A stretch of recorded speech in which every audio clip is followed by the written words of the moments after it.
आजाद कश्मीर हमेशा से ही एक पुरअमन, आजाद और मुआशी तौर पर मजबूत रहा है, जहां जराइम की शरह भी जीरो है।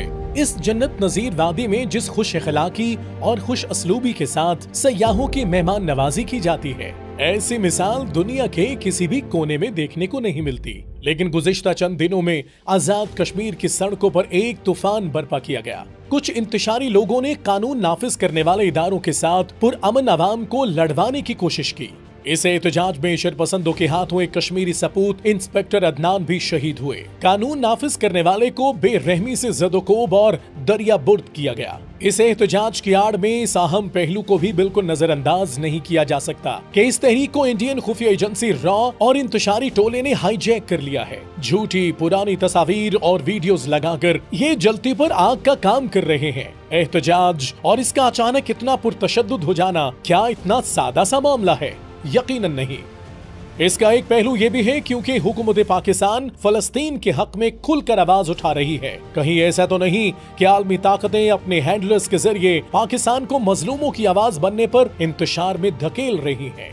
इस हवाले से तज्जियाकार और बिजनेस कम्युनिटी ने भी अपने कंसर्न्स शेयर किए कि अचानक आजाद कश्मीर के पुरअमन शहरी किस डगर पर चल पड़े हैं।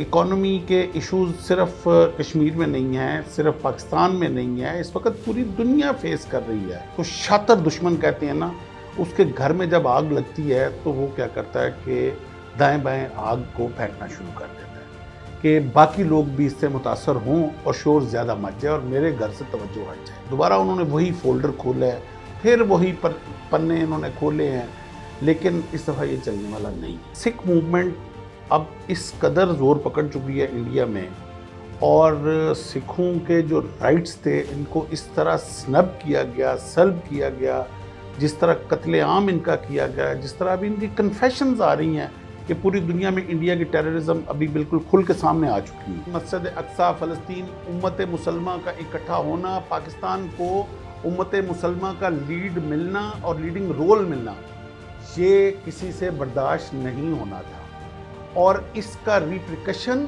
कश्मीर में आना ही आना। मोदी सरकार जो है उसका पूरा फोकस है ग्वादर और कश्मीर पे कि हम इस यहाँ पे फसादात करके पाकिस्तान को मईशत में जो इन्वेस्टमेंट आ रही है उसके लिए रुकावटें खड़ी की जाए। ये हमारे भाई हैं, इनको हम लोग इंशाल्लाह अपने राय रास्ते ले आएंगे जल्दी। इनके साथ हम लोग आईनी हाथों से नहीं निपटना चाहिए, इनके साथ मुज़ाकरात करने चाहिए जो कि हो रहे हैं और इंशाल्लाह जल्द हो जाएंगे। बीच में चंद कोई शरपसंद नासर हैं और सोच रखने वाले हैं और वो इसको दूसरी तरफ लेके जाना चाह रहे हैं, लेकिन इंशाअल्लाह अल्लाह ताला खैर रखेगा। ये मुल्क 14 अगस्त 27 रमज़ान को बना था अल्लाह के नाम और अल्लाह के रसूल के नाम पे, और इत्या कामत जो है वो इंशाअल्लाह आबाद रहेगा और कायम रहेगा। ये बज़ाहिर बिजली की बढ़ती हुई कीमतों और महंगाई के खिलाफ ये एहतजाज अवामी एक्शन कमेटी के सरबराही में किया गया। इस जॉइंट एक्शन कमेटी ऑफ आजाद कश्मीर के चार्टर्ड ऑफ डिमांड को गौर से देखा जाए तो ये इंतहाई मुज़हिका खेज है। अक़वाम मुत्तहिदा की किसी गुमनाम और अनदेखी करारदाद को बुनियाद बनाकर आजाद कश्मीर की आवाम को 48 अशिया पर सब्सिडी देने का जो मुतालबा किया गया, इस करारदाद का वजूद ही नहीं।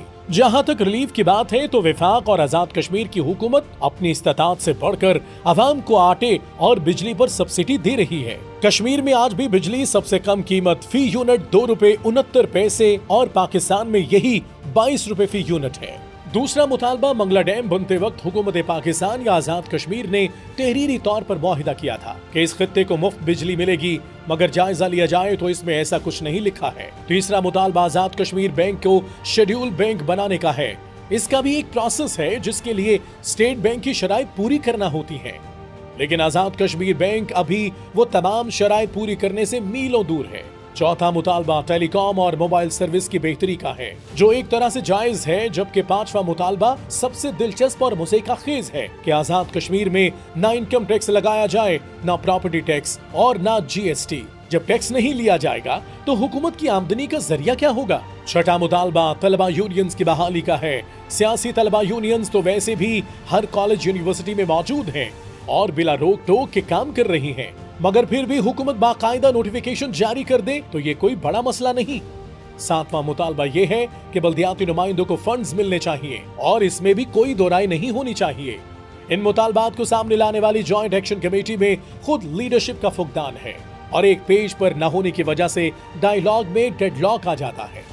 बिलाशुबा कश्मीरियों के साथ रिश्ता हिसाब किताब से बालातर है और इसमें भी कोई शक नहीं कि हमसाया ममालिक भी सूरत हाल से फायदा उठाकर जलती पर तेल का काम करते हैं। बिलखसूस भारत में इंतखाबात की फजा की वजह से इश्तियाल अंगेजी को फरोग दिया जा रहा है।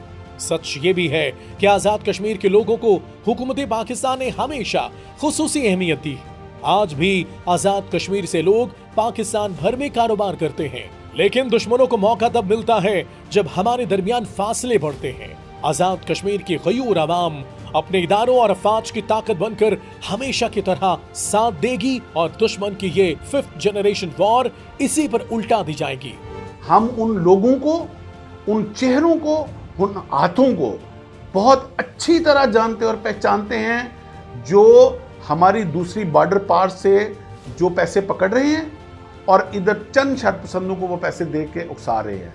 ना वो हाथ रहेंगे, ना वो आंखें रहेंगी और ना वो सर रहेंगे जो इस मुल्क और जो इस फौज के खिलाफ उठेंगे। खून दिल दे के निखारेंगे रुखे बरगे गुलाब, हमने गुलशन के तहफ्फुज़ की कसम खाई। इदारों और अवाम के दरमियान जो अखुवत और उल्फत का रिश्ता है वो पहले से मजीद मजबूत होगा इंशाअल्लाह।